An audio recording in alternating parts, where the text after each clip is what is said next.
Have you heard the silence echoing across America's farmlands? It's not the end of harvest season. It's the sound of tractors sitting idle, rusting under the sun like skeletal remains of a once mighty agricultural machine.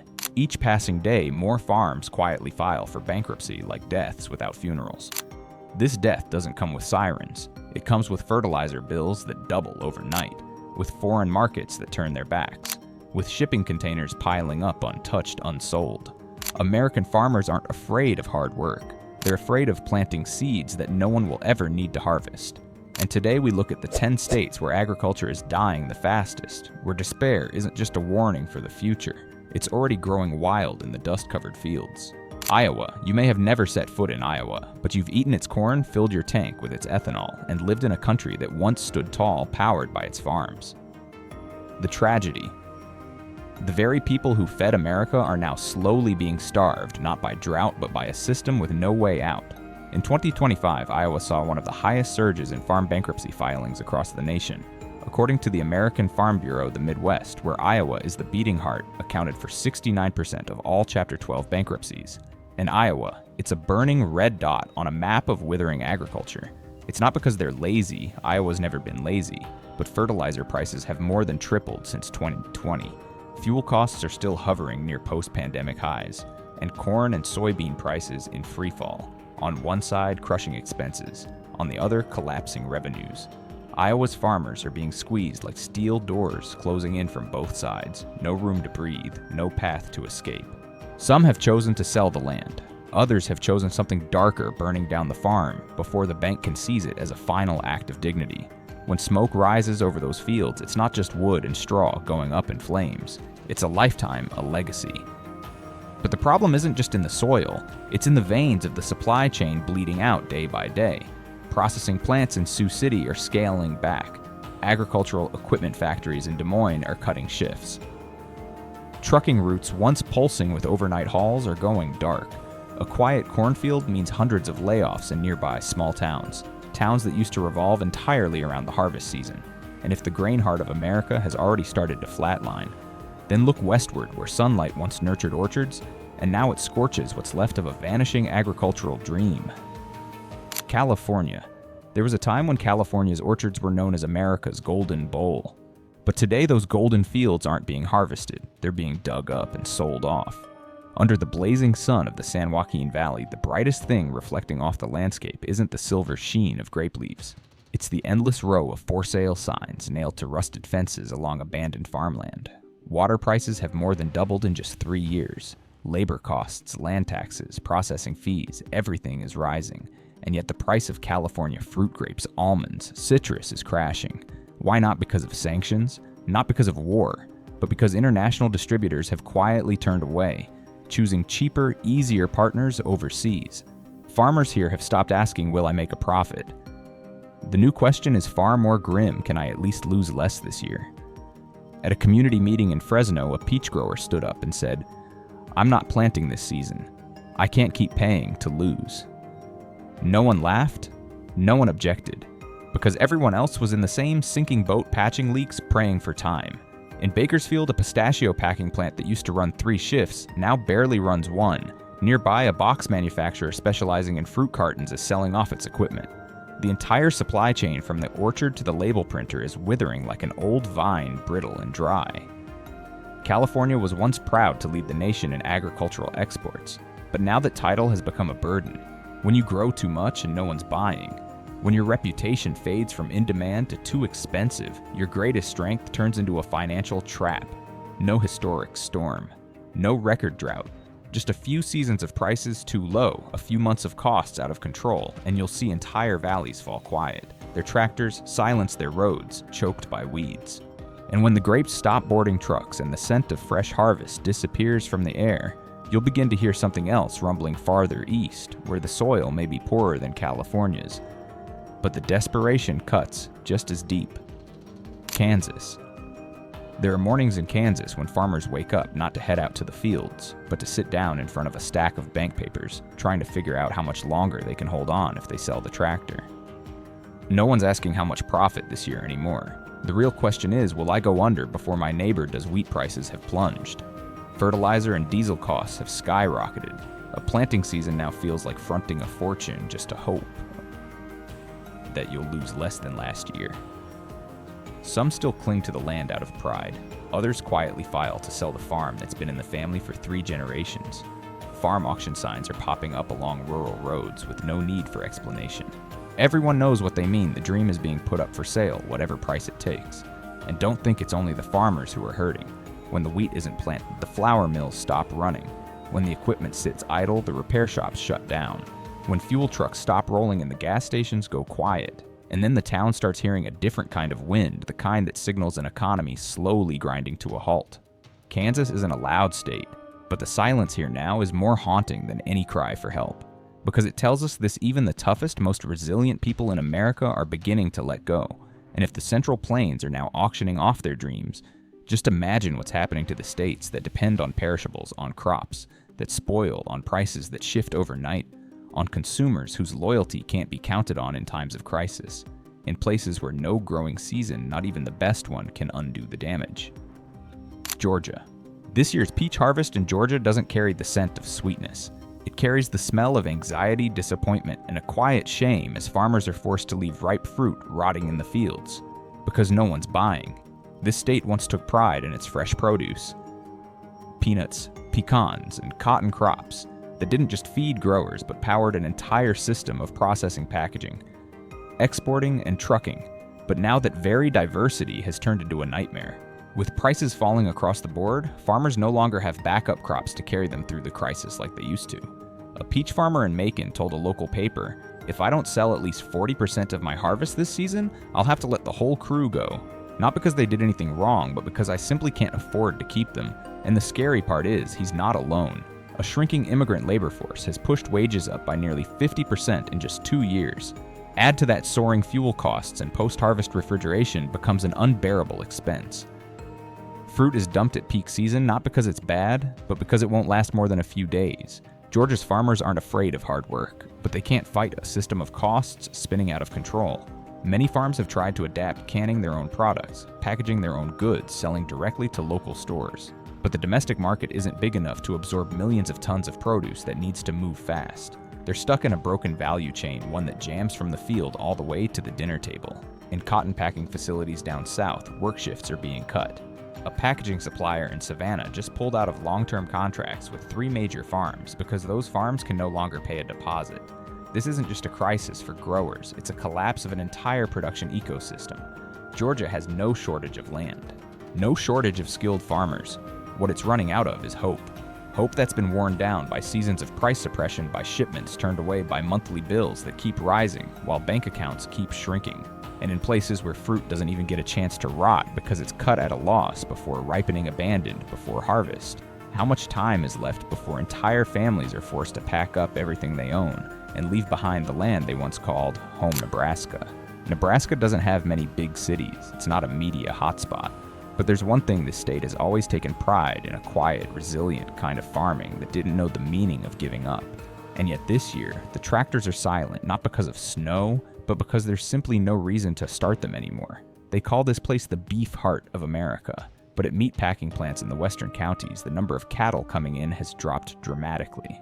Ranches can no longer afford to maintain their herds. The cost of feed has soared while selling prices lag far behind, and ranchers are left making impossible choices. Keep the cows or keep the roof over their heads. In small agricultural towns like McCook and Lexington, machine shops, supply stores, and feed depots are shutting down one by one, not because they went bankrupt, but because no one's walking through the door anymore. Once the agricultural engine stops turning, no one survives on their own. Someone once said Nebraska is a place where even an old tractor holds value because the hands on the wheel know the land like they know family.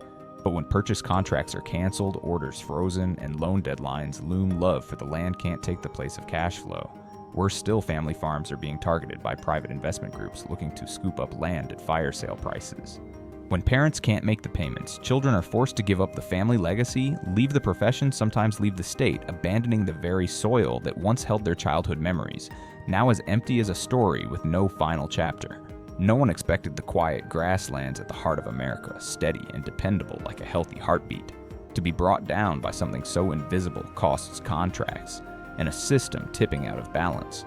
and further north, where winters are harsher, the growing season shorter. But the patience of the farmers has stretched across generations. Something is quietly cracking. Like the frost beneath their boots, it's breaking layer by layer, and no one hears the sound until it's too late. Minnesota. In Minnesota, winter is always harsh, but this year the cold isn't coming from the snow. It's coming from empty greenhouses, from abandoned produce stands in the middle of the season, and from dairy farms selling off their automatic milking systems for half of what they were worth just a year ago. This is now one of the Midwestern states with the fastest rising rate of farm bankruptcies in the past 12 months. Not because the farmers are failing, they're still up at 5 a.m., still walking the rows, still battling the weather and pests, but they've lost control over everything beyond the field: soaring loan interest, rising utility costs, fuel prices, and increasingly rigid purchase contracts. The dairy sector, once a proud symbol of Minnesota agriculture, is collapsing in silence. Many dairy families have chosen to walk away, not because they've stopped loving the work, but because they can no longer afford the upkeep, the doubled cost of feed, or the stagnant milk prices. One farmer in Rochester put it plainly at a community meeting. "The milk isn't spoiled, only the trust expired. People here have long accepted that farming means struggle, but the struggle has never dragged on this long or drained this deep. Soybean fields lie fallow, not from a lack of seeds, but because no one can afford to take another loss. Harvesters barely run or hauled off to auction quietly, quickly, without goodbyes. What unsettles folks the most is this creeping sense no matter how hard they work, they're being pushed to the sidelines. Co-ops are cutting their orders. Government support arrives too late, if at all, and the market as cold and indifferent as a frozen lake. A region once known for product quality is now forced to compete on price, and that's a battle Minnesota was never built to win. When loyalty to the land gets tested by bills that pile up thicker every month, farmers stop thinking about the future. They start thinking about hanging on, about getting out, about selling before it's too late. And if a place where resilience used to be worn like a badge of honor is slipping through the cracks, look southeast to regions with better weather and longer seasons, where even they are beginning to face a quieter fear that stability more than anything has become their rarest crop of all. North Carolina. This state was once a powerhouse of tobacco, poultry, and short-season cash crops, but today the very industries that built its economy are now the ones in crisis. Chicken prices are falling, feed costs are rising. Tobacco, once a cultural and economic icon, has all but vanished from the consumer spotlight. And as for the farmers growing industrial crops, they're playing a game with no winners, erratic weather, spreading pests, and commodity prices swinging with no rhyme or reason. In counties like Dublin and Sampson, many poultry farms have cut their flocks or left entire barns empty, because raising chickens only to sell at a loss isn't just unprofitable, it's unsustainable. A grower in Wayne County said it bluntly: "Never thought I'd be the one throwing hundreds of birds into a pit. But if I don't, I'll lose another $1,000 by the end of the week."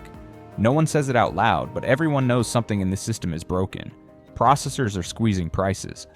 Farmers are trapped in contracts they can't walk away from. Some are forced to pre-sell entire harvests just to get financing, and later they're stuck accepting bottom barrel prices because the deal's already done. Food processing plants across the state are running below capacity. Some packing lines have gone silent simply because there's not enough raw supply to keep them moving. Trucking routes are being consolidated, too little product to justify the cost of individual deliveries.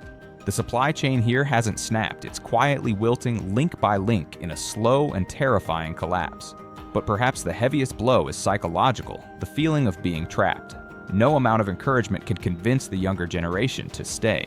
They've watched their parents pour the best years of their lives into chicken houses and fields, only to walk toward retirement empty-handed. A profession once tied to pride and independence is now seen heartbreakingly as a last resort. And if North Carolina, a state once called the Swiss Army knife of East Coast agriculture, is gasping under the weight of costs and collapsing markets, imagine what it's like in places with harsher winds, poorer soil, and sun that doesn't know when to stop. In those places, the price of a failed season isn't just measured in dollars, it's measured in identity, in pride, in whether a way of life survives it all. Oklahoma. There are places where you don't need a weather forecast to know how the crops will turn out this year. In Oklahoma, you just look at the ground cracked colorless, dry enough to send dust spinning with every gust of wind, and you already know another season of disappointment is underway. People here aren't strangers to drought, but in recent years it's stopped being just a weather pattern, it's become a new rule of life. Unforgiving. Predictable. As regular as the end-of-month bills. Out west, cattle ranches are forced to liquidate their herds when not a single blade of grass can survive the heat. In some towns, even the wells have run dry. Forget irrigation, there's barely enough water to get by. But worse than nature is isolation.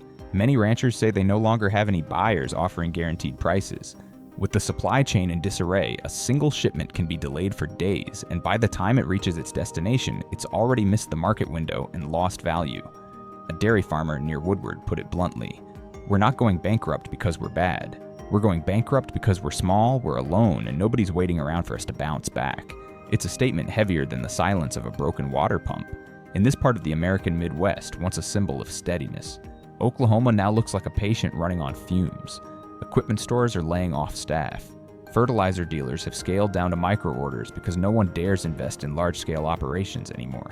Many young people have walked away from family farms not out of laziness, but because they can't bear to watch another generation live in constant fear. Fear that the crop won't make it. Fear that prices won't cover the loans. Fear that the bills will arrive before the paycheck does. When the soil is drier than words can describe and trust in the system runs as low as a summer well, Oklahoma understands something painful. It doesn't take a violent storm to destroy agriculture, just a few quiet seasons where no one's listening to the cries for help. And further northeast, where the rains are more generous and the land seems richer, where there should be more reason for hope, that fear takes on another shape. Not drought, but something deeper. The slow erosion of value from within the very profession once held in the highest regard. Pennsylvania. You don't need an economic map to understand what's happening in rural Pennsylvania. Just take a drive through the countryside this month, and you'll see the signs: shuttered dairy barns, milking machines dismantled, and empty stalls echoing with a silence that wasn't there before. This state was once the beating heart of the East Coast dairy industry. But this year, farmers here are witnessing something heartbreaking. The milk keeps flowing, but the value is gone. Prices have dropped below the cost of production, and the more they produce, the deeper they sink into debt. One dairy farmer in Lancaster had to dump thousands of gallons of milk straight into a drain because there was simply no place to send it. The purchasing system is too rigid. Processors have slashed their orders, and operating costs from power and water to livestock feed keep rising every quarter. No one ever went bankrupt for lack of milk, but hundreds are now going bankrupt because they can't sell it. And it's not just dairy. Crop farmers are pulling back too. Fields that once glowed gold with corn now sit barren because growers won't gamble on another losing season. They're not walking away because they stopped loving the land. They're walking away because love alone doesn't pay the bills. Every tractor sold is a goodbye. Every abandoned field is a memory no one will finish writing. Even the Amish communities, long known for their resilience and traditional farming values, are being shaken. As the entire system of food distribution and logistics evolves faster than they can adapt, they're becoming strangers on the very land they've cultivated for generations. Small packing houses have shut down. Local farmers markets are quiet. Restaurants that once proudly sourced local ingredients now turn to cheaper bulk suppliers from far away. No one is to blame exactly, but everyone's being crushed under the slow, quiet collapse of a broken value chain. For middle-aged farmers in Pennsylvania, it's not poverty they fear. It's the feeling of being forgotten, pushed out of orbit in a country that once proudly called them the backbone of America. In some places, a failed harvest means empty shelves, but here it means something deeper, the loss of purpose. And that's what truly terrifies people. Because what could be more bitter than growing food and still not being able to survive? And thousands of miles northwest, in a land known for its potatoes and rolling hills, collapse isn't coming from market shifts or drought. It's being driven by a single brutal question: who's left to farm Idaho? A truck loaded with fresh potatoes just pulled out of a processing plant in Burley, not to make a delivery, but to dump its cargo at a disposal site nearly 30 miles away. The order was canceled last minute. Warehouses are full. There's no other choice. Idaho, once synonymous with premium agricultural produce, is now facing a brutal paradox. There's no shortage of supply, but the buyers have gone silent. And every day, farmers walk their land with the sinking feeling that they're going bankrupt. Just very slowly. Potatoes, the state's flagship crop, have carried thousands of families through generations. But now production costs have surged by 40 to 60% per season, while prices have barely inched up a few cents. Small farms are collapsing. Larger ones, they're starting to sell off land. Last summer, dozens of growers switched to drip irrigation systems to conserve water. But those systems demand expensive upkeep, technical know-how, and bring a high risk of failure in mid-harvest. Nature didn't bring these farmers down, economics did, and the math just doesn't work anymore, in places like Caldwell and Jerome. AG supply companies have stopped offering credit to local farmers. "We just don't trust anyone can pay anymore," one store owner said. This isn't just a breakdown of personal trust, it's a systemic loss of confidence. On paper, some farms still exist, but in reality, many haven't produced anything for 2 or 3 growing seasons. The land sits untouched, the equipment collects dust, and the owners. They're picking up night shifts at gas stations to make their loan payments. No one thought Idaho would fall like this. No floods, no diseases, no disaster headlines. Just a few seasons of blocked markets, runaway costs, and a widespread indifference that's all it took to bring down an agricultural icon once as steady as the Snake River cliffs. In a place built by people who believed if you do it right, you'll make it, folks. Now ask a darker question: is anyone even listening?